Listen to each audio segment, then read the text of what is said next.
Welcome everybody to today's First 1001 Days webinar. I'm Sally Hogg. I'm the chair and coordinator of the First 1001 Days movement. We are a campaigning alliance of 210 organisations around the UK with a shared interest in the social and emotional development of babies and the importance of the period from conception to age 2. And we work together to come together with a united voice to try and change national policy for babies, but also to support one another in local campaigning and the work we're doing in our own regions and nations of the UK as well. We have these monthly lunchtime webinars where normally a member organisation or an individual who's part of the First 1001 Days movement comes along to share some work they're doing. Today is slightly unusual because I'm going to talk about some work that we'll be doing, so it's not me and a guest, but just me. So I'm going to talk to you a bit about some work that we as the Parent Infant Foundation have been doing around the language we use to talk about infant mental health. I'm going to start sharing some slides in a second and talk you through those. Please do put questions into the Q&A function, which you'll find at the bottom of your screen, probably, and depending on how you're joining us, but there'll be a Q&A function somewhere on your screen and you can put questions in there, and please do that as I'm talking, and then I'll come to those afterwards. But thank you very much for taking the time out of your busy days to come and listen to this, and I do hope sharing this work we've been doing is useful for you. So I will share my screen now.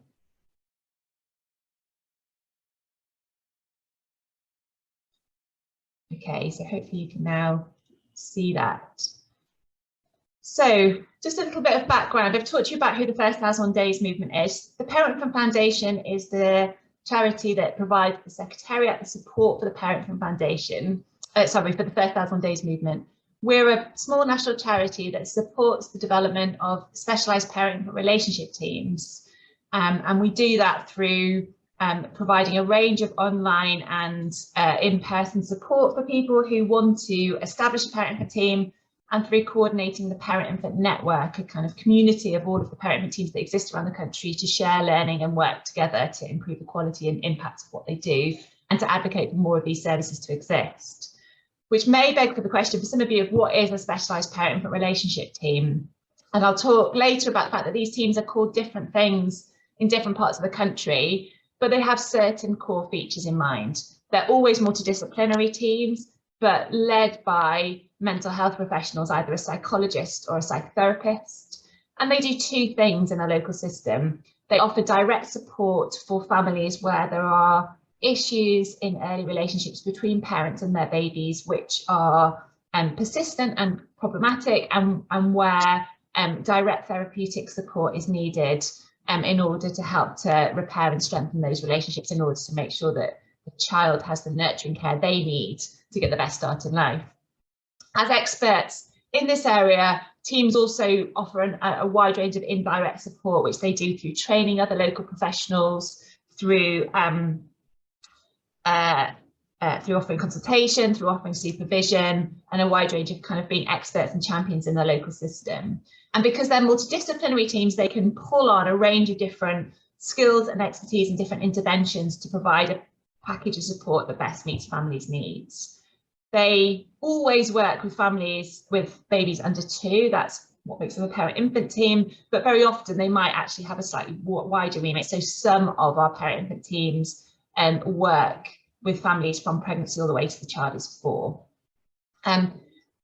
We think this is incredibly important work for a number of reasons. I'll just talk through that as a bit of background before I get onto the language stuff. So this matters because we know that the first 1000 days is a period of uniquely rapid growth, where there's a real opportunity to make a difference to children's lives, but also a real vulnerability that if things go wrong in that period, they can have lifelong and pervasive consequences potentially. So we know that what happens, the experiences children have in this period, are shaping their early brain development, and that provides a foundation for a wide range of later skills, capacities, behaviours, emotional well-being, and so on. So there is a real value for making sure that we get things right during this early period. We know that children are shaped by their environments, and that the relationships that they have with their parents or primary caregivers are the key bit of that environment. If you think about this tiny baby, it's the way that his dad is looking after him, or his mum, or whoever his primary caregiver is, that providing that sensitive, nurturing care is responding to that baby's needs and also buffering the child from the effects of anything else that's going on in their environment. So it's really critical that we get those relationships right. And through those relationships, we're setting foundations for emotional development, relational development, language development. It's a common pathway through a whole range of outcomes for that child later in life. So parent-infant teams are about helping families, particularly where this relationship is most problematic, to get that right. And these are some of my favourite pictures about what that work really looks like in practice. These are films of Jaden and Jadine, a mum and a baby, who were filmed during psychotherapy sessions. This was from an NSPCC film, probably about a decade ago now.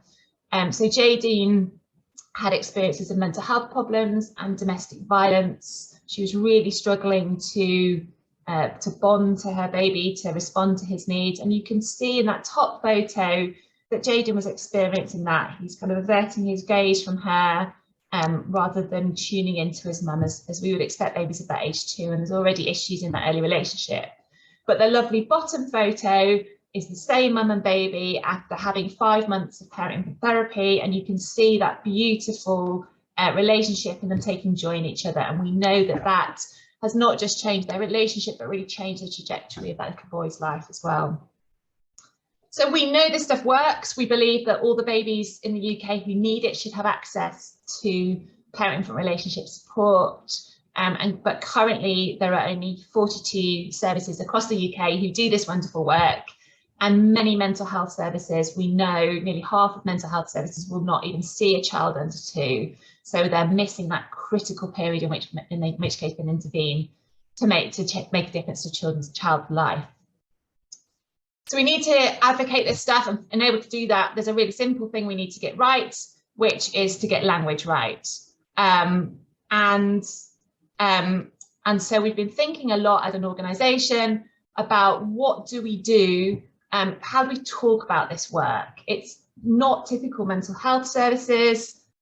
It's quite different from what people are used to public services doing. So what language we use to resonate and to really make the case specifically for getting these skilled interventions in place for families who need them most. On this slide, we've got some word clouds. We talk to parent-infant teams around the country about how do they describe their work? How do they talk about what they do? So the bullet point list, so this is a very busy slide, but I'll talk you through it. The bullet point list on the right-hand side of the slide is some of the many names that parent-infant relationship teams call themselves in practice. This is what they might be on the ground. So you can see there's lots of different sorts of language used: attachment, parent-infant partnership, infant mental health, or names that teams might come up with themselves that they and often co-produce with service users. So Little Minds Matter as an example of that. The 2 word clouds are when we ask parent-infant teams, how would they talk about what they do to either parents or to professionals? And so you can see there a range of different language being used. In the top left-hand side word cloud is more about what's used with parents. So lots of talking about relationships, in that connections. In the bottom word cloud on the further to the right, we talk about how we talk about with professionals, more talk there about infant mental health, attachment, and then terms in that field such as reflective function. So a real range of language used. And we wanted to understand where should we be placing ourselves when we're talking about this, and what's the kind of common language that might be most useful. So in particular, we tested kind of 3 types of language to talk about this work. Infant mental health, which is the kind of traditional name for the discipline and of the academic discipline looking at early relationships and early development. Parent-infant relationships, so talk about the relationships themselves, and social and emotional well-being and development. I should say at this point, we did use the word infant in all of these, and that in itself can be quite problematic. Often when, particularly talk to school teachers, they think of infants as key stage 1, as 5 to 7 year olds. And I do definitely prefer in our language to talk about, when we talk about the small people, these wonderful little people, they are babies. That's what most of us would call them. I don't say I have an infant, I say I have a baby, and that's what, you know, most mum and dads would call their child.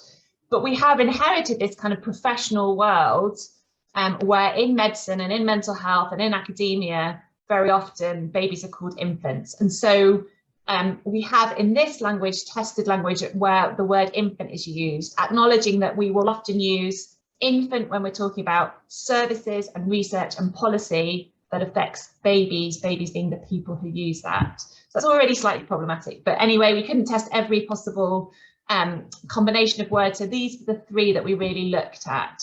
And we've done a range of work over the last couple of years, just little bits of learning and insights here and there, which we've pulled together to try and make sense of which language might be best.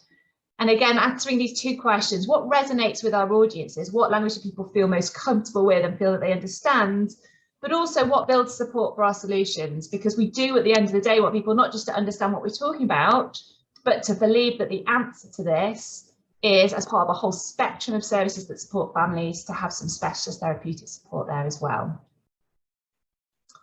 So the methods, we did a number of bits. Some of this was kind of added on to other pieces of research we were doing. So we got some funding, which we're very grateful for, from Esme Fairbairn Foundation, for which we used to commission a public affairs company called Connect to do a parliamentary insight work, a perceptions audit. That was specifically looking at what did people in Westminster as a whole, but also particularly number 10 and number 11 under their old residents, so Boris Johnson and Rishi Sunak, what did they think about the early years? So there's lots of stuff that came out of that, but some of it was about language. So we pulled the language bits out of that. I do have to say a lot of this presentation is quite Westminster focused, and I apologise about that for those who are from devolved nations of the UK, but I will pick up where there's stuff that's relevant specifically to devolved nations, and some of it I think is very transferable. We did public polling, so we were doing some research anyway with the public for some research we did around early trauma, where we put some questions into an omnibus survey. So this is a survey that goes to 2,000 representative adults across the whole of the UK, and we added a couple of questions into that about language specifically to complement the other research we're doing. Similarly, we were also doing some research about early trauma with early education professionals, and we added some questions about language into that. We had a whole range of workshops and discussions with practitioners who are working in parent-infant teams and with our own staff and trustees, and really putting kind of reflective hats on to say, oh, you know, what language did you use there? How did it go? How do people respond to that? What have we all learned? What sort of responses do we get? And some desk research looking at other people who've done work in the space and reviewing responses to content on social media as well. So this wasn't a very tightly defined piece of academic work. It was really about using lots of different sources of information to try and help us test and learn and reflect. The three framings are really closely related. So this is our standard definition of infant mental health, and you see that actually it builds the three different pieces of language into it. So infant mental health describes the social and emotional well-being and development of children in the earliest years of life and reflects whether they have the secure, responsive relationships that they need to thrive. So whilst these three terms are not synonymous, they are incredibly closely related and all can be used to describe the work that, the reason we're here and the work that parent-infant teams do. So what I'm going to do now for the rest of the presentation is talk through each of the three framings in turn and talk a bit about what we learned about the pros and cons of each one. So start with parent-infant relationships. So as I said, relationships are the key to early social, emotional and broader, wider cognitive development, and they're the heart of the work that parent-infant teams do. We often say that parent-infant teams, the relationship is the client. They're not working just with an adult, just with a baby, but actually the relationship between them. So what do people think of the term parent-infant relationships? So in public polling, we tested three terms: parent-infant mental health, infant mental health, and parent-infant relationships. And parent-infant relationships was the one that most people had understood. And I'll show you a graph to show you that on the next slide. Wasn't perfect, so only 66% of respondents had heard of the term. So we've still got a third of people saying they've never heard of this term, but it's better than the others. But importantly, when we asked people whether they thought this was something that was important for babies and for babies' development, 93% of the public that we polled said that they thought strong relationships were either important or very important for babies' long-term development. So it is something that people are kind of is resonating with people, even if they don't completely understand what it means. So here's the graph.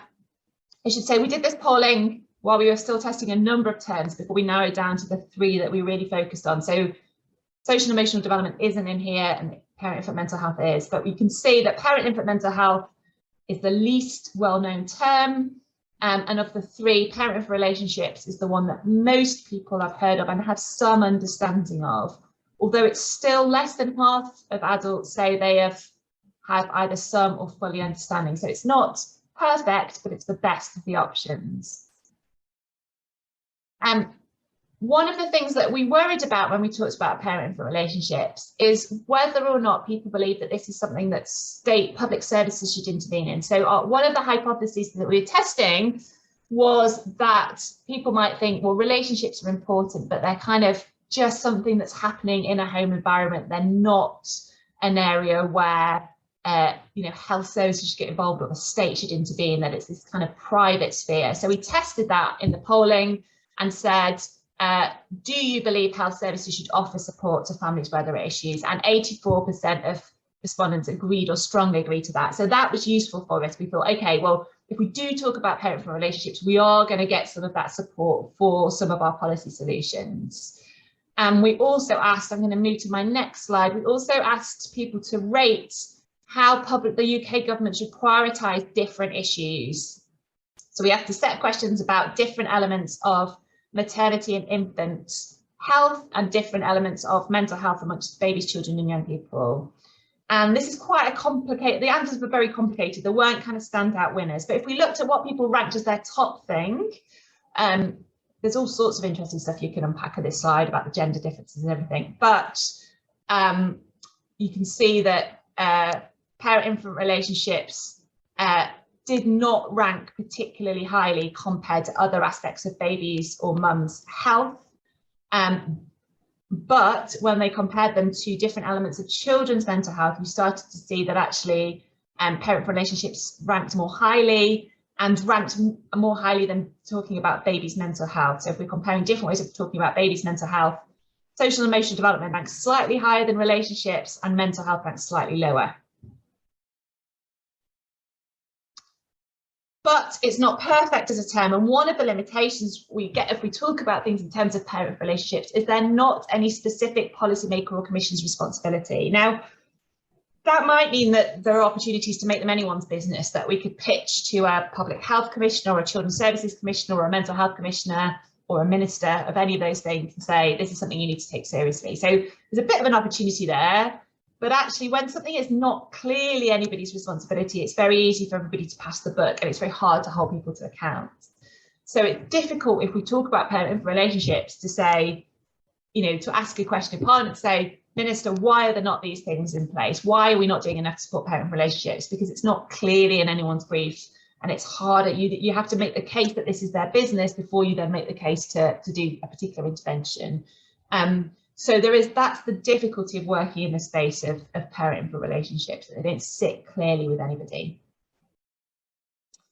We looked as part of this about the language used by different bits of Westminster in terms of particular policy. So what we were thinking about was, we know that different policy teams might talk about the same thing using different language. So an example of this is in the Department for Education, you get a lot of talk about the home learning environment. Now, that is a phrase of words, it's not something you would hear outside of an education or an earlier sphere.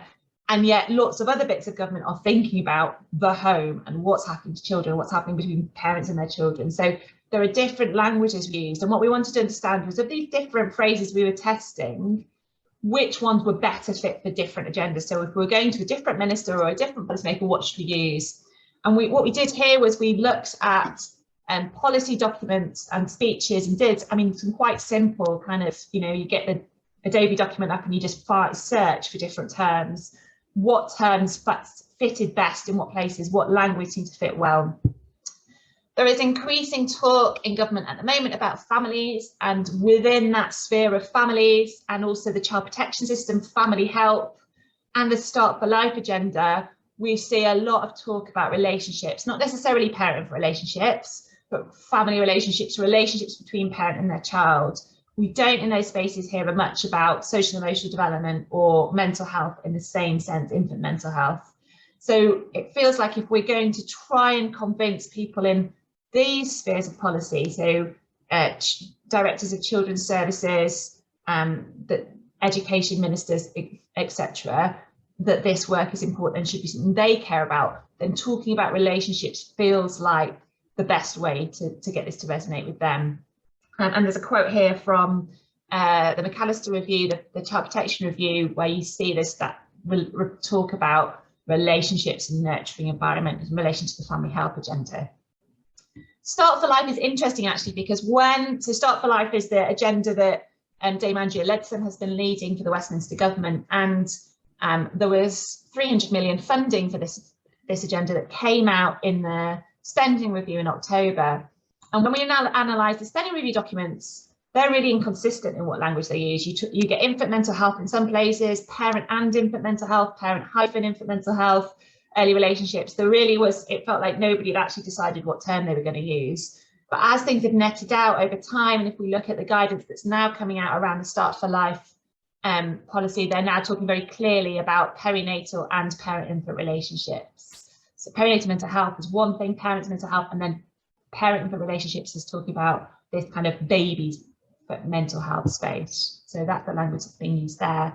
So we may see over the next few years that this language gets more and more resonance, because the local authorities who are applying Start for Life and getting that funding and doing stuff will be talking more and more about what their parent-infant relationship support offer is. So that's parent-infant relationship support. Infant mental health was the next thing we talk about. And as I said, this is often the kind of the language that's used in more academic circles to talk about this sort of work. It's also the language that's used in particular parts of the country. So in Scotland, there's much more talk about infant mental health, and actually more in Northern Ireland, less so in England. So the strengths of this, as I said, it's getting more use. We've seen some of it in English policy documents, like the Health Visiting High Impact Area talks about infant mental health. There's an infant mental health framework in Northern Ireland. And we've seen over the last few years more children's and mental health charities talking about infant mental health. And over the course of this project, we've seen changes in the royal family and what they talk about. So when we started this project and we looked at the language that the Duchess of Cambridge used, she talked a lot about early development, and she talked about mental health, but mental health was always talked about in terms of older children. She never really talked about babies' mental health. But that has changed, and she went on a visit to Denmark recently and looked specifically at infant mental health services, and they tweeted that language and used that language to describe what she was doing. So we've seen this kind of change actually in how that language is used. So it is getting increasing use, and with that we hope more awareness. An interesting thing, we had this, again, we were sort of testing some hypotheses in this, and one of the things we knew was that in policy spheres, infant mental health had been talked about much more in Scotland and Northern Ireland for more years than it had in other parts of the UK, where it might have been used by professionals and academics, but less in policy spheres. But when we did our public polling, so we hypothesised that maybe there was better public understanding of this term and acceptance of it in those nations than in the rest of the UK.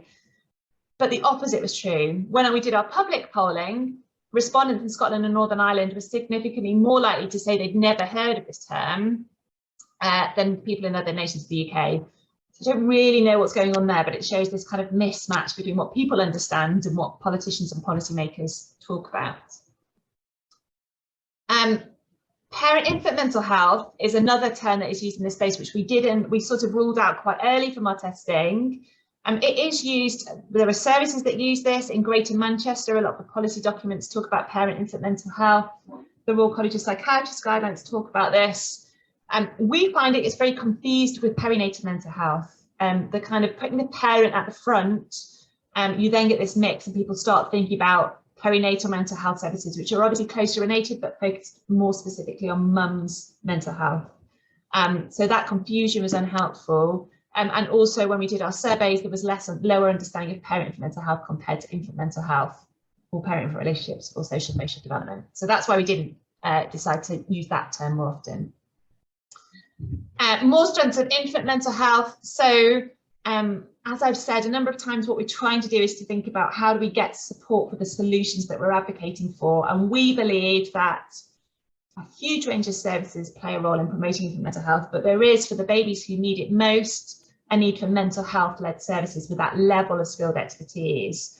And so an advantage of talking about infant mental health is that it then seems more obvious why you would have a mental health service doing this stuff. Why, you know, if you talk about, I'll come on to this, but if you talk about social and emotional development, it's harder to see why you would then need a psychologist or psychotherapist to do that work. Whereas if you talk about mental health, there's less of a leap there for people to make, so you're closer to your solutions. And then also mental health has clear policy ownership. You know, if we talk about infant mental health, there is a mental health minister, there's a mental health commissioner, there's a mental health data set. It's kind of easy where we're going with that stuff. So that's the strength of talking about it. But people really don't like it. It gets some quite kind of vehement responses from some people. It can be difficult for people to understand, and they can actively resist it. So I've just screenshotted a couple of tweets here. I met the Duchess of Cambridge to talk about infant mental health, and I tweeted about it. And here are a couple of quite typical responses I got to that. You know, what is it? And you know, how could this tiny baby have mental health problems? What are you proposing? And I think that's quite a barrier to this term, in that as a society, we very often see mental health as being synonymous with diagnosable mental illness. And then it's quite difficult for people to understand, well, how does a baby have a diagnosable mental health illness? And actually what we're talking about is not so much diagnosable mental illnesses, although there is a debate to be had about babies being depressed, but actually we're talking about the quality of the relationships and those early roots of mental health and mental well-being. But if people have a mindset that mental health means mental illness, then that's more difficult for them to think about with relation to babies. Yeah, I've talked about how the word infant confuses some people. This was a term that lots of people had not understood. So 50% of the public had never heard of this term. And we also, when we talk to our parent-infant team, so the therapists on the ground, they say, and we've seen this in some of our interactions at a national level as well, that some people, even CAMHS professionals, can really dislike this term because they see mental health as, or the engagement with a mental health service as being an indication that there is a mental health problem in a person, in a child, and they do not want to suggest that that's true of a baby. But, you know, they acknowledge there may be problems in the early relationship, but they find it difficult kind of attributing something to the baby. So that can be a barrier for some people. And we've seen, you know, it can be quite rare, but quite strong reactions to that amongst some professionals. And there was some research by Frameworks looking at people's understanding of early development and mental health. And that showed again that although there is growing, this was largely the North American public, but although there's growing understanding of child development, people still find this idea of early mental health and well-being more difficult to deal with. And that's partly, again, because mental health is seen as a very individual thing, and a chemical imbalance or a inability to control behaviours. That's how the public understand mental health, and then it's difficult for them to then make the leap to thinking about babies and relationships. Another couple of bits of research here. So Olma Honachuk and Jane Barlow did some research into commissioning of infant mental health services, and they found this similar finding, that there were confusion about the concept of infant mental health and what it meant to people. And similarly, the political insights work that I talked about that Connected for us also found the people saying, I just don't understand what infant mental health is. I don't know what it means. So as I said, one of the benefits of infant mental health, if we go talking now about how does this fit, who are the people we should use this language for, it is a clear fit with mental health policy. So the advantage of talking about infant mental health, and the people we should use this language with more, are mental health ministers, commissioners, policymakers. Having said that, there has always traditionally been this baby blind spot that people don't think about babies when they think about mental health. And if you talk to mental health commissioners, they might say, yeah, okay, that's important, but I've got this heap of other more important stuff. So there's a quote here from that same research by Jane Barlow about, you know, if you've got teenage mental health to be thinking about at the moment, and this narrative about a teenage mental health crisis, infant mental health, you might get that it's part of your agenda. it's a low down, it's not a high priority. So this is the language that's best to talk about when we're talking to people in a mental health policy space, but we have to acknowledge that they might not necessarily want it straight away. Okay, and the final framing to talk about is social and emotional development. So emotional well-being is often used as quite synonymous with mental health in a lot of communications about mental health.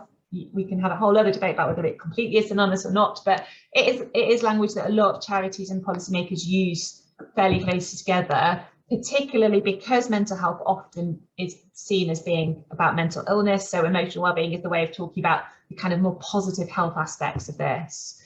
And because when we're talking about infant mental health early relationships, we're not just talking about babies now, but we're talking about that foundation for later development.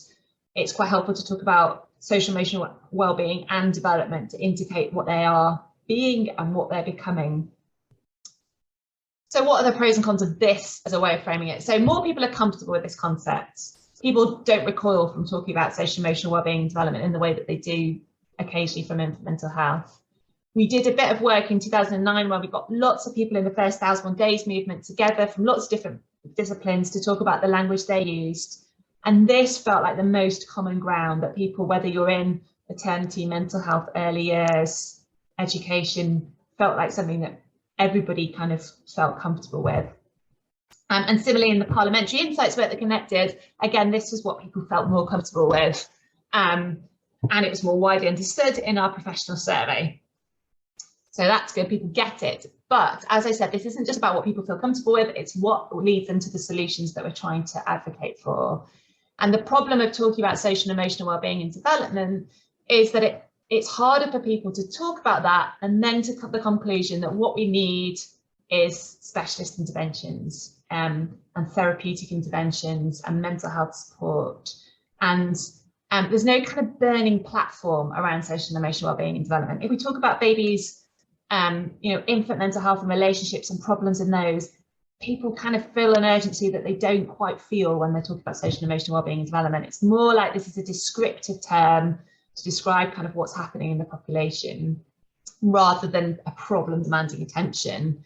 And similarly, when we look at the work that Connect do, although a lot more of the civil servants and politicians that they talked to felt comfortable talking about social and emotional development, when they talked about it, they veered towards talking about universal agendas, stay and play groups, childcare, early education.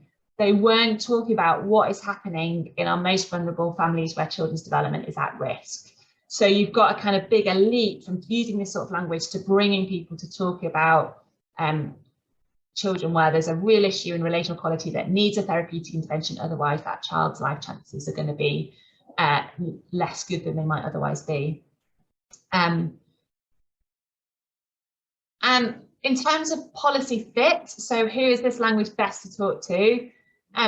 It fits best with education and public health.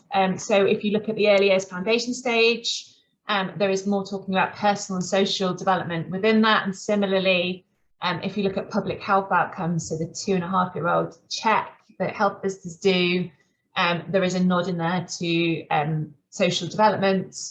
And when we look at the supporting families agenda in the Department for Levelling Up and the Levelling Up white paper, there's no talk in those about relationships or mental health really for young children, but there is this acknowledgement about the importance of early development and recognising social and emotion as part of the development of young children. So it feels like if we want to pitch this work and make the case for it amongst people in that space, then this is the language that it might be most helpful to start using.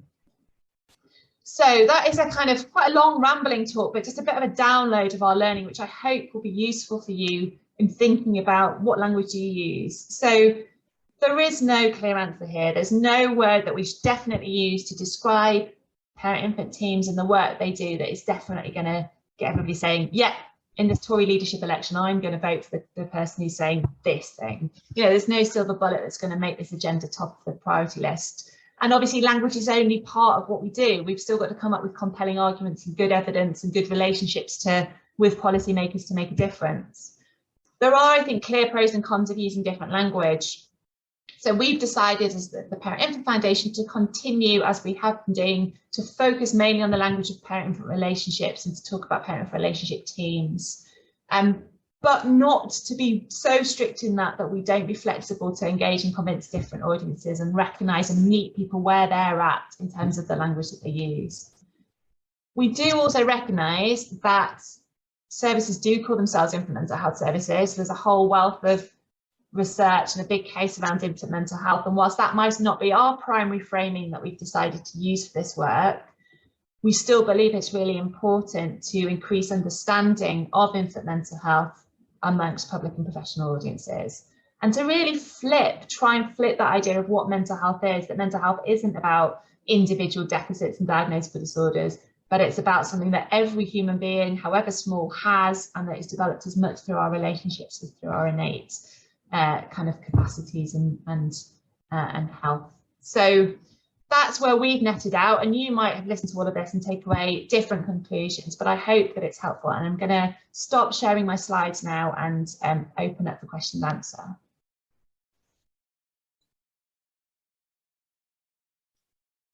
So do you have any questions and answers? None in the Q&A or the chat at the moment. Please do ask any questions if you've got any.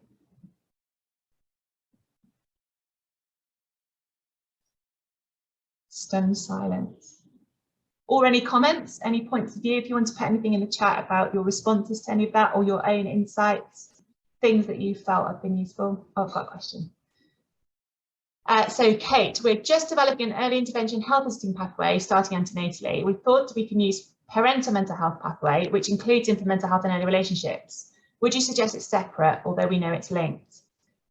Kate, I would suggest it's separate, because I think if we just talk about parental mental health or perinatal mental health, although they're very closely defined, we can lose the baby in that. And one of our concerns about perinatal mental health at a policy level is that wonderful stuff has been done, and I myself have campaigned for it for many years. We've got far better services, but there's a sense then that the kind of box is ticked and baby's mental health is sorted because parental mental health is sorted. But we know that just sorting out parental mental health does not mean that we improve baby's mental health. There might be separate interventions needed, but also there are a set of families for whom early relationships are problematic, but they may not meet the thresholds for parental mental health services. So I think it's really important to keep the baby in mind and in our language in their own right, and to keep the relationship in mind. So I think if you're combining your work you're doing in perinatal mental health and the work you're doing around early relationships, infant mental health, it's good to have language that acknowledges both of those things.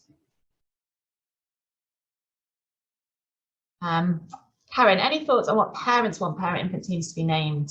Good question.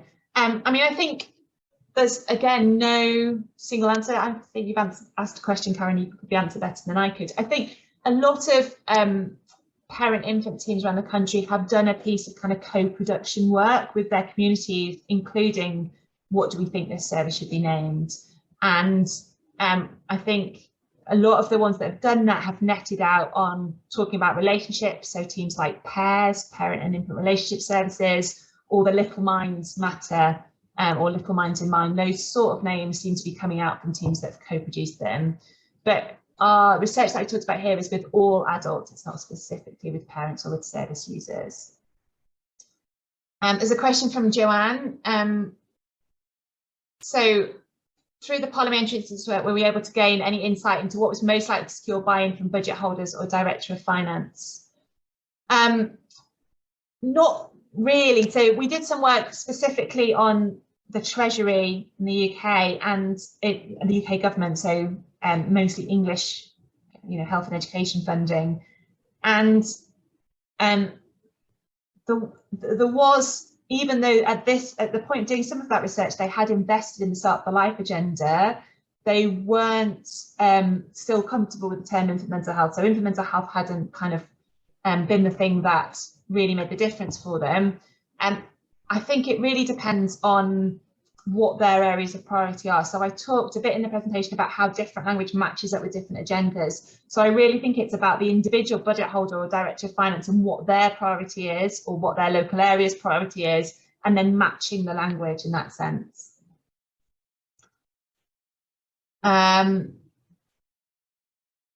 Okay. Got a couple of comments about this being useful. I'm just having a quick flick through, see if there's any more questions. Glad to hear some of you thinking this is helpful. Yeah, interesting from Emily that the service is called the Parent-Infant Relationship Service, and don't talk specifically about infant mental health. Roberta, far better than I am able to talk directly about Parents Want, and parents were really clear they didn't want the term infant mental health used. Is any of this research available on our website? No, but this recording of this webinar will be, and I'm happy to share a paper I've written about it as well, or the slides if anybody would want those. So yeah, thank you. There's lots of useful comments there. I don't think I've missed any questions. So unless anybody has any more questions, I will draw it to a close.